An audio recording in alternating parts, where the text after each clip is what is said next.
আমরা প্রতিদিন কিন্তু প্রত্যেকে ক্ষুদ্র, প্রত্যেকে কিন্তু আমরা দিন এবং প্রত্যেকে কিন্তু একাকী। উৎসবের দিনে সবাই আমরা ঐক্যবদ্ধ হই, সেদিন আমরা বৃহৎ এবং মহান, কারণ সেই দিন আমরা সমগ্র মানব জাতির মনুষ্যত্বের শক্তি বুঝতে পারি। প্রতিদিন আমি আমাকে দেখি, আমাকে ভাবি, আজকে আমি আমাকে দেখি, আমাকে বুঝি, আমাকে শুনি সবার মধ্য দিয়ে। এবং এই যে আমরা একসঙ্গে না হলে অনেক বড় কাজ করতে পারি না, যেটা বুদ্ধদেব বলেছিলেন। বুদ্ধদেবের যে তত্ত্বের মধ্যে আছে বুদ্ধং শরণং গচ্ছামি, ভারত সেবাশ্রম সংঘ। সুতরাং ঐক্য হওয়ার মূল বক্তব্য, আজকে যেটা অনুভব করতে পারি, এটা করার প্রতিজ্ঞা করতে পারি, আমি একা পারি না, এটা কিন্তু বিরাট জিনিস। সুতরাং যে বিজয়া দশমীর মূল উদ্দেশ্য কিন্তু এইটা, কারণ আমরা জানি যে ইউনিটি হলো জ্ঞান, আর ভাগ ভাগ করা হলো আমাদের ধ্বংস হওয়া। আর আমরা মা দুর্গার সম্পর্কে এই যে আজকে আমরা বিজয়া সম্মেলনে করছি, সম্মেলন বলি না, কারণ বিজয়া তো স্ত্রীলিঙ্গ, তার জন্য সম্মেলন বলছি। এখন এই দশমীর দিনেই মা দুর্গা মহিষাসুরকে বধ করেছিলেন, মা নিজে। এবং আমরা জানি, সবাই জানি বোধহয়, সপ্তমী হয়, অষ্টমী হয়, নবমী হয়, দশমী হয়। আমরা অষ্টমীর পুজোর শেষ 24 ঘন্টা আর 24 মিনিট, আর নবমীর পুজোর শেষ 24 মিনিট 48 মিনিটকে আমরা বলি সন্ধি পুজো। এবং এই সময় বলা হয় মার বিশেষ আগমন হয়। এবং এই 48 মিনিটে যদি কেউ ধ্যানমগ্ন হয় বা মার প্রতি শ্রদ্ধা নিবেদন করে, সেটা বলে 1 বছরের কাজ করে। 1 বছর ধ্যানমগ্ন হলে, 1 বছর পুজো করলে যে ফল হয়, সন্ধি পূজায় বলে তাই হয়। মা বলে নিজে আগমন করবে, এটা মনে রাখতে হবে, এই জন্য মূল বক্তব্য। আর যে মা দুর্গাকে দেখছি, মা দুর্গা কিন্তু একটা 13টা দেবদেবী তেজ নিয়ে আগমন করেছেন।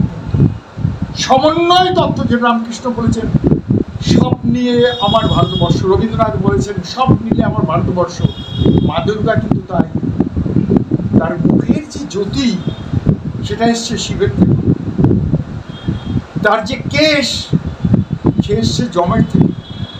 তার যে 12টা 10টা হাত, সেটা এসছে বিষ্ণুর থেকে। মার যে স্তন, তার সৌন্দর্য, সেটা এসছে চাঁদের থেকে। ইন্দ্র থেকে তার দেহের মধ্যভাগটা এসছে। বরুণ থেকে মার জঙ্ঘা এবং উরুদ্বয় এসছে, বরুণ থেকে। এবং পৃথিবীর থেকে মার নিতম্ব এসছে। মার পা যে দুটো আছে পদযুগল, কেমন, সেটা এসছে ব্রহ্মার থেকে। পায়ের যে অঙ্গুলি যে কটা আছে, সেটা এসছে সূর্যর থেকে। হাতের অঙ্গুলি যে কটা আছে, সেটা এসছে আমাদের অষ্টবসুর থেকে। 8টা বসু আছে, তার থেকে এসছে। এবং নাকটা এসছে কুবের থেকে। এবং মার যারা প্রজাপতি আছে, আমাদের প্রজাপতির থেকে এসছে মার দাঁতগুলো। এবং মার মনে রাখতে হবে 3টে চোখ আছে, 3টে চোখ এসছে বন্যির থেকে, সমন্বয় তত্ত্ব। এবং মা, এবং গীতায় শ্রীকৃষ্ণ বলছে যখন অসুবিধা হবে আমি ধর্ম জন্য আসবো, মারব। মা দুর্গা কিন্তু তাই বলেছেন। 11 অধ্যায় 54-55 বলেছে যে যদা যদা বাধা আসবে, আমি তোমাকে রক্ষা করব। সুতরাং মা কিন্তু সমন্বয় তত্ত্ব। ভারতবর্ষ তো সমন্বয়ের ভূমি, যেটা রামকৃষ্ণ বলেছে, সবাই বলেছে, যেটা কিন্তু আমরা বুঝি না বারবার। রামকৃষ্ণ বলেছে সাকার নিরাকার দুটো না হলে হবে না। আর আমরা রবীন্দ্রনাথ বলেছেন যে সমস্ত মানুষ এসছে, সমস্ত মানুষকে এখানে আমরা গ্রহণ করেছি, কাউকে ফেরাইনি। কিন্তু তা বলে এটা নয় কেউ অন্যায় করে তাকে ছেড়ে দেবো, তা নয়।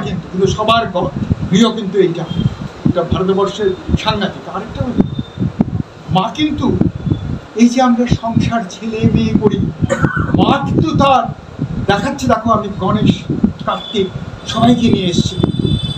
কিন্তু এই সংসারকে তুলে ধরেছেন। আমরা কিন্তু সংসার ধর্ম বলি, সংসার ধর্ম মানে আমি সাধু নয়, কে বলেছে? ছেলে মেয়েকে মানুষ করা ধর্ম। জ্ঞানী লোকদের ধর্ম কি? লোককে পড়তে থাকে। মা বলেছেন সংসার করবি, সংসারে থেকে তোর দায়িত্ব পালন করবি, এটাও কিন্তু ধর্ম। মা কিন্তু সংসার। আরেকটা হলো মা কিন্তু সৌম্যের কথা বলেছে প্রত্যেক সমাজ যখন। সুতরাং দুর্গা মানে, আর অনেকে আমি পুজোর সময় দেখেছি দুর্গা নাম দীর্ঘকার দিয়ে লেখে, রয় রস্যুকার, কিন্তু দুঃখ যে নাশ করে দুর্গা। আর মাকে ডাকা মানে আমি দুর্গের থেকে লড়াই করি, কেউ আমায় মারতে পারবে না। দুর্গের ভেতরে তীর মারছি বন্ধু, মা কিন্তু দুর্গ। মাকে যে স্মরণ করে তার নাশ হয় না। আর মা দুর্গার রং কিন্তু আগুনের রং।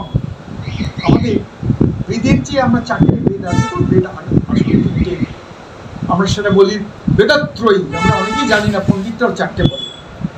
ব্যাসদেব যখন দেখলো কলিকালে সব ভুলে যাবে, ব্যাসদেব বেদকে ভেঙে চারটে করলো। এবং বেদের দুটো ভাগ, একটা হলো কর্মকাণ্ড, একটা জ্ঞানকাণ্ড। আর প্রত্যেকটা বেদের আবার চারটে ভাগ। তার মধ্যে একটাকে বলি, একটাকে আমরা বলি আমরা ব্রাহ্মণ। ব্রাহ্মণ মানে বেদের ব্যাখ্যা যেখানে যেরকম শতপথ ব্রাহ্মণ। আরেকটাকে নাম দিয়েছি আমরা সংহিতা, বেদ সংহিতা মানে মন্ত্রগুলো যেখানে আছে। আরেকটা হচ্ছে অরণ্য, অরণ্যে বসে যে অংশ পাঠ করছে। উপনিষদ মানে বেদের দার্শনিক তত্ত্ব। সেখানে মা দুর্গার রং কিন্তু আগুনের মতন, তার জন্য ঐতিহ্য ব্রাহ্মণ, যেটা আমাদের বেদের একটা অংশ। সেখানে বলছে অগ্নি সর্বদেবতা, সমস্ত দেবতাকে নিয়ে অগ্নি। মার আগুনের বর্ণা কিন্তু মা সমস্ত দেব দেবদেবীকে নিয়ে। সুতরাং দুর্গা মা কিন্তু সমন্বয়ের তত্ত্ব। রবীন্দ্রনাথ বলেছেন এসো আর্য, এসো অনার্য, হিন্দু মুসলমান, এসো এসো আজ তুমি ইংরেজ, এসো এসো খ্রিস্টান, এসো ব্রাহ্মণ শুচিকর ধরো আশ্রমাকার, এসো ওই প্রতীক ভৌত অপরিক সবতমান ভার, মার অভিষেকে এসো এসো তোরা মঙ্গল গঙ্গায়। সবার প্রবেশে পবিত্র করা তীর্থ নেড়ে, সবাই ঘটনা ধরলে পবিত্র হয়। তুমি যদি আমরা যদি ভেদ করি, আমি ব্রাহ্মণ ও কায়স্থ, আমি ব্রাহ্মণ ও শিল কাজ, আমি হিন্দু ও মুসলমান, আমি মানুষ ও কুকুর, আমার জ্ঞানী হয়নি। 2500 বছর আগে স্কন্দ মহর্ষি বলল আবেদে দর্শনে আমি জ্ঞান নির্মী ন বেদ, বেদ করলে তোমার জ্ঞানী হয়নি, সর্বভূতে উনি। তার জন্য রামকৃষ্ণ বলতো সব ব্রহ্মময়, বেদ বলে সর্বময় বিদ্যা ব্রহ্ম। সুতরাং এই যে পুজোর পরে আমরা বসি, কেমন কেন বসি? আমরা যখন একা থাকি কষ্ট পাই, একা থাকি বড় কাজ করতে পারি না, একা থাকি ক্ষুদ্র। কেমন গঙ্গা দেখি বিরাট, কিন্তু যারা হিমালয় গেছে ছোট ছোট ঝর্ণা, ছোট ছোট নদী এসে একসঙ্গে হয়ে গঙ্গা। আমরা কিন্তু সবাই একা একা, কিন্তু আমরা ক্ষুদ্র, আমরা দীন, আমরা একাকী। সব যখন মিলিত হয় তখন আমরা মানব সত্তার শক্তি বুঝতে পারি, আমরা একটা সঙ্গের শক্তি বুঝতে পারি। সুতরাং দুর্গা পুজোর পরে কেন এক হয়? আমি বাড়িতে বসে আমার নিজেকে বুঝি না, নিজেকে দেখি না। এখানে সবার মধ্য দিয়ে আমি আমাকে বুঝি, আমি আমাকে দেখি, আমি আমাকে চিনি, নতুনভাবে ভাবি। হ্যাঁ, আমি কলকাতায় বিরাট গঙ্গা, হিমালয়ের গভীরে ছোট্ট গঙ্গা। হ্যাঁ, আমরা হিমালয় ছোট্ট ছোট্ট ঝর্ণা, ছোট্ট ছোট্ট, কিন্তু কলকাতায় মস্ত বড়। সুতরাং আর এই যে পুজো করি, পুজো শব্দটা এসছে পুষ্প থেকে। সবচেয়ে ভগবানের প্রথম সৃষ্টি মানুষ, তারপরে ফুল, ফুল দিয়ে তাকে পুজো করি। সুতরাং এই দুর্গা পূজা কিন্তু মারাত্মক সমন্বয় তত্ত্ব। শুধু কালী নয়, শুধু সরস্বতী নয়, শুধু বিষ্ণু নয়, শুধু ব্রহ্মা নয়, শুধু মহেশ্বর নয়, 13টা দেবদেবীকে একত্রিত করে দুর্গা পেয়েছে। সুতরাং এখানে সবার মধ্যে যে ঈশ্বর আছে তাকে স্মরণ করি। আমরা একটা ভুল করি, আমরা মনে করি গঙ্গা মাকে ভাসান দিয়ে চলে গেল। না, অত্যন্ত ভুল চিন্তা। একটা বিসর্জন মন্ত্র আছে, বলছে মা দুর্গা গচ্ছ গচ্ছ পরমং স্থান, মানে পম গচ্ছ। হ্যাঁ, আচ্ছা তুমি যাও গচ্ছ, মা দুর্গাকে ভাসান দিয়ে বলছি গচ্ছ গচ্ছ পরমং স্থান, মা তোমাকে ডুবিয়ে দিলাম, তুমি তোমার পরম স্থানে, শেষ স্থানে যাও। স্থানটা কোথায়? গচ্ছ গচ্ছ পরম স্থান যস্থানম দেবী চন্দ্রিকে, যেখানে তুমি বাস করো। যত্র ব্রহ্মদয় দেবা, যেখানে ব্রহ্ম দেবতারা তিষ্ঠন্তি মে মানে মম, আমার হৃদয়। আমি বিরাট প্লেয়ার, বড় বড় প্রাইজ পেয়েছি, মাঝে মাঝে আলমারি থেকে প্রাইজগুলো বার করে মুছে আবার ঢুকিয়ে রাখছিল। মা তো হৃদয়ে ছিলেন। পুজোর সময় ভাবময় জগৎ থেকে বস্তুময় জগৎকে মাকে দেখলাম চোখে, যেই ভাষণ দিলাম আমার কিন্তু মা হৃদয় গেল। আমি তো মা ছাড়া নেই, তো মন্ত্র সাংঘাতিক। গচ্ছ গচ্ছ পরমং স্থানম যৎস্থানম দেবী চন্ডিকে যত্র ব্রহ্মদায় দেবা সুরা তিষ্ঠন্তে। আর অনেকে আমাকে বলে যে গীতা হয়তো চণ্ডীতে তো আছে রূপং দেহি জয়ং দেহি যশ দেহি, মার কাছে ওটা চাই ওটা চাই।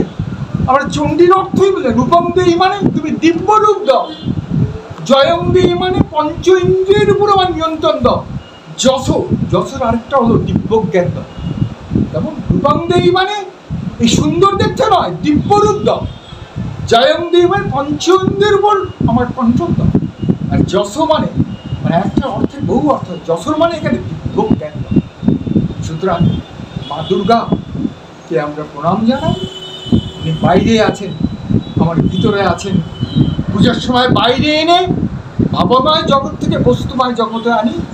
ভাব কিন্তু জপ সব, তার জন্য একটা মন্ত্রী আছে, ভাবেনু লভতে সর্বম ভাবেনু দেবদর্শনম ভাবেনু পরমং জ্ঞানম তস্মাৎ ভাবাবলম্বনম। ভাব মানে যখন কথায় ব্যক্ত করতে পারে সেটা ভাবের ভাবে। কেমন মাতো হৃদয় বস্তুময় জগৎ, একটা গ্লাস আছে, এক গ্লাস জল, হাত দিয়ে এখানে আনলাম মানে বস্তুকে প্রভাবিত করি ভাব দিয়ে। সুতরাং ভাবময় জগতে মা আছে, তাকে তো বুঝতে পারি না, ভাবতে ব্যক্ত করতে পারি না। বাইরে এনে মূর্তি করে মন্ত্র পড়ে তাকে ব্যক্ত করলাম, আবার যেই ভাষণ দিলাম আবার মার সস্থানে চলে গেল। সুতরাং দুর্গার কিন্তু এটা এই বলে সবার মধ্যে যে পরমেশ্বরী মা আছে